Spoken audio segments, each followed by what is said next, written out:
At 2:47 a.m. Moscow time, every radar operator in the capital's defense grid watched their screens turn to snow. Not from jamming, not from technical failure, from something far more deliberate. 47 autonomous drones had just executed the most sophisticated electronic warfare attack in modern military history, and they did it using technology that costs less than a luxury car. The question isn't how they penetrated Moscow's billion-dollar defense network. The question is why no one saw it coming until the sky went dark. Picture this. You're sitting in the command center of the most advanced air defense system on Earth. Screens glow with radar sweeps covering every inch of airspace within 400 kilometers of the Kremlin.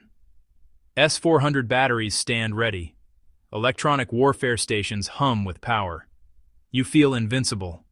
Then, in the span of 6 minutes, your entire network goes blind.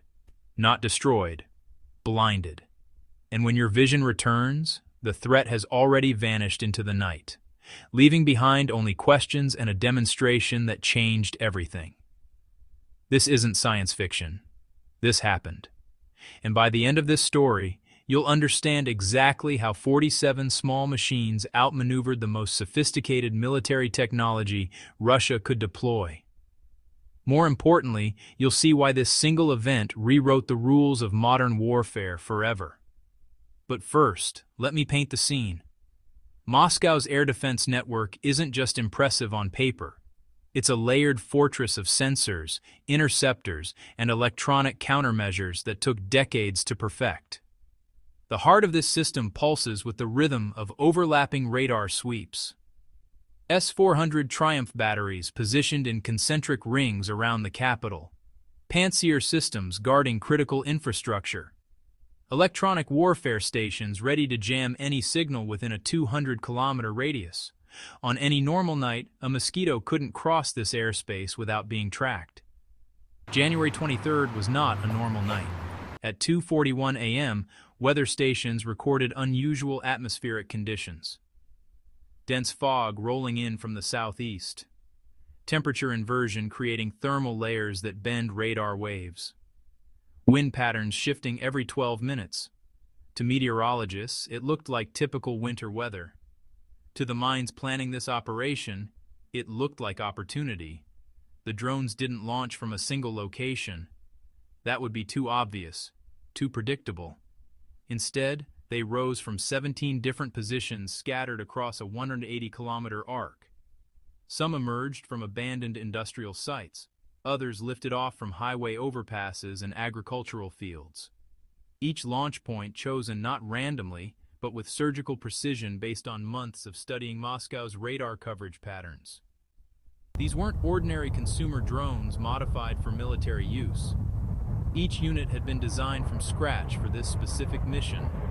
Carbon fiber frames to minimize radar cross-section. Electric motors wrapped in sound-dampening materials. Navigation systems that could function without GPS signals.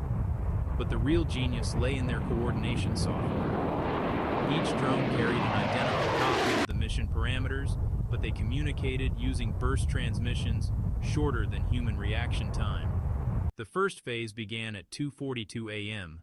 17 drones rose simultaneously, staying below 150 feet to exploit ground clutter and terrain masking.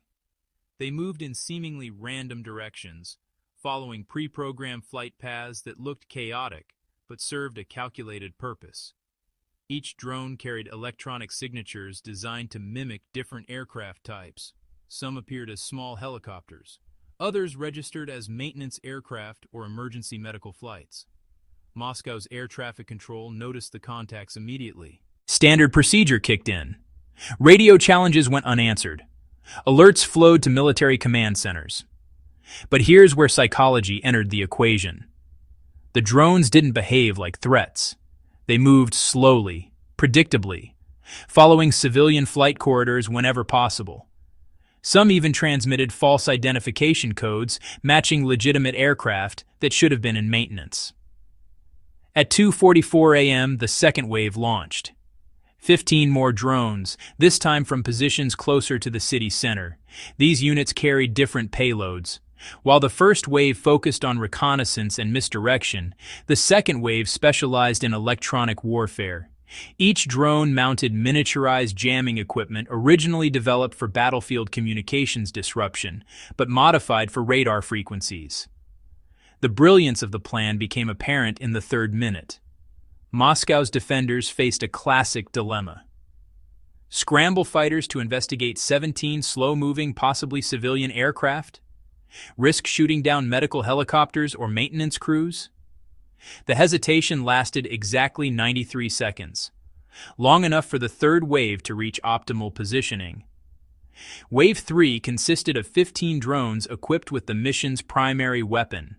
Not explosives, not kinetic warheads. Information warfare payloads that most defense planners never considered.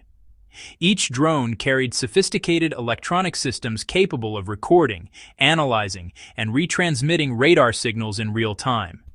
They were flying mirrors designed to turn Moscow's own sensors against themselves. At 2:45 a.m., the attack began in earnest.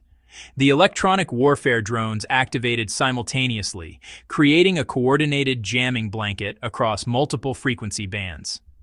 But they weren't trying to block radar signals completely. That would be too obvious, too easy to counter. Instead, they introduced subtle distortions, false echoes that appeared and disappeared, phantom aircraft that existed only in the electromagnetic spectrum, range gates that shifted position every few seconds. Radar operators watched their displays transform from clean sweeps into chaotic storms of false contacts. Software designed to filter out noise began making contradictory decisions. Automatic tracking systems locked onto ghosts while losing real targets. The network didn't fail catastrophically. It failed gradually, like vision degrading in heavy fog. Meanwhile, the information warfare drones collected terabytes of data. Signal characteristics, response patterns, communication protocols, emergency procedures. Every electromagnetic emission from Moscow's defense network flowed into their memory banks like water into a bucket. This wasn't just an attack. It was a comprehensive intelligence-gathering operation disguised as electronic harassment. The fourth wave launched at 2:46 a.m. These drones carried the most sophisticated equipment of all. Signal repeaters capable of capturing and retransmitting encrypted communications with microsecond precision. To Moscow's command centers, it appeared that their own systems were malfunctioning. Orders became garbled. Status reports contradicted each other. Coordination between defense sites degraded into electronic chaos. By 2:47 a.m., the fog of war had descended on Moscow's air defense network.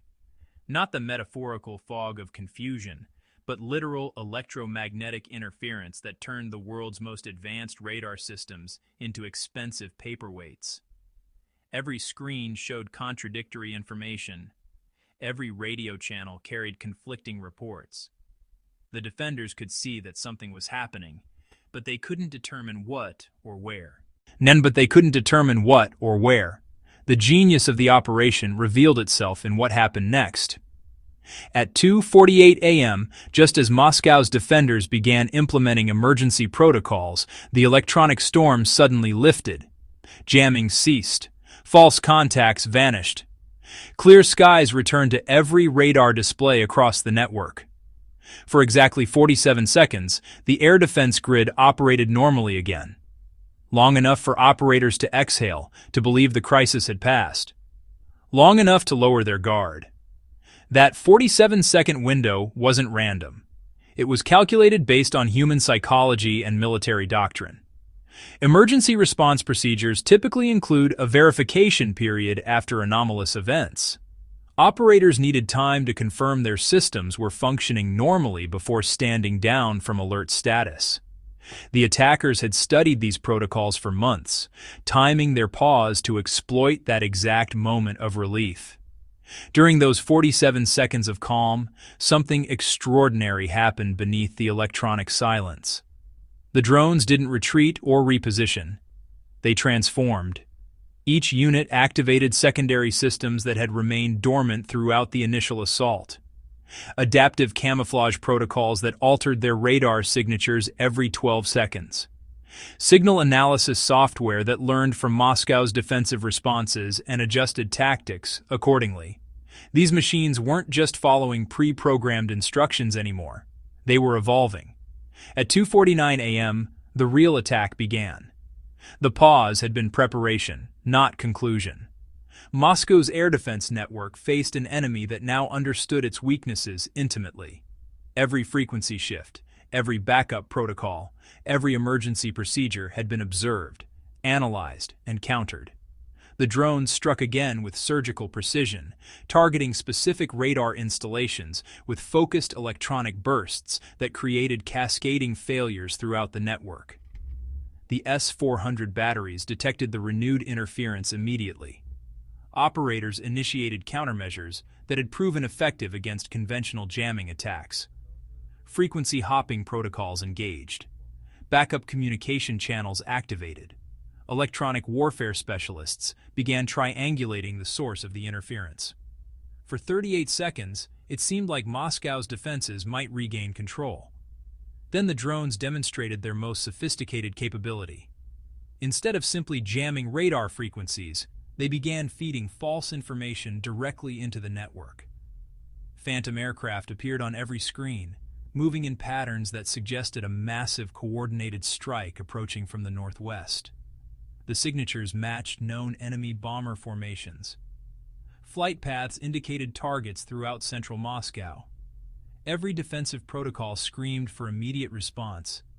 Interceptor aircraft scrambled from 3 different airfields. Surface-to-air missile batteries swiveled toward the phantom threats. Electronic warfare stations redirected their jamming efforts to protect against the incoming strike. Moscow's entire air defense network pivoted to face an enemy that existed only in electromagnetic space. The real drones continued their mission undetected, invisible ghosts collecting intelligence while the defenders fought shadows. The psychological impact proved as devastating as any physical attack. Radar operators questioned their own instruments. Communications specialists doubted their secure channels. Command centers issued contradictory orders based on conflicting information. Trust in the network's reliability evaporated like morning dew. When defenders can't trust their own sensors, every decision becomes a gamble with catastrophic stakes. At 2:52 a.m., the operation entered its final phase. The drones began transmitting collected intelligence to receiving stations positioned hundreds of kilometers away. Burst transmissions lasting microseconds carried terabytes of classified information beyond Moscow's borders. Signal characteristics from every defensive system, communication protocols for emergency responses, detailed maps of radar coverage patterns and blind spots. The electronic anatomy of Russia's most sensitive military installation flowed through the airwaves like digital blood. Moscow's electronic warfare specialists detected these transmissions and attempted to jam them. But the drones had learned from 5 minutes of observing defensive responses. They switched frequencies faster than human operators could follow. They used Moscow's own communication towers as relay points, hiding their signals within legitimate traffic. Some transmissions bounced off atmospheric layers to reach receivers in unexpected directions. The intelligence flowed like water finding cracks in a dam. The interceptor pilots reached the coordinates of the Phantom bomber formation and found empty sky. Confused radio chatter filled the airwaves as aircraft searched for targets that didn't exist. Meanwhile, the real drones completed their data transmission and began the withdrawal phase. Not a retreat, but a carefully choreographed disappearance designed to leave no trace of their presence. One by one, the machines went silent. Not shot down, not crashed, simply vanishing from every sensor simultaneously. Some may have self-destructed to prevent recovery and analysis. Others might have landed in predetermined locations for later retrieval. The exact fate of each drone remained unknown, adding another layer of uncertainty to an already bewildering night. By 2:55 a.m., Moscow's airspace appeared normal again. Radar sweeps showed clear skies. Communication channels carried routine traffic. The electronic storm had passed as suddenly as it arrived. But the damage was done. 6 minutes of coordinated electronic warfare had exposed vulnerabilities that defense planners never imagined existed. The attackers possessed detailed knowledge of every defensive system protecting the Russian capital. In command centers throughout Moscow, senior officers faced an uncomfortable truth. Their billion-dollar defense network had been penetrated, studied, and neutralized by machines that cost less than a single interceptor missile.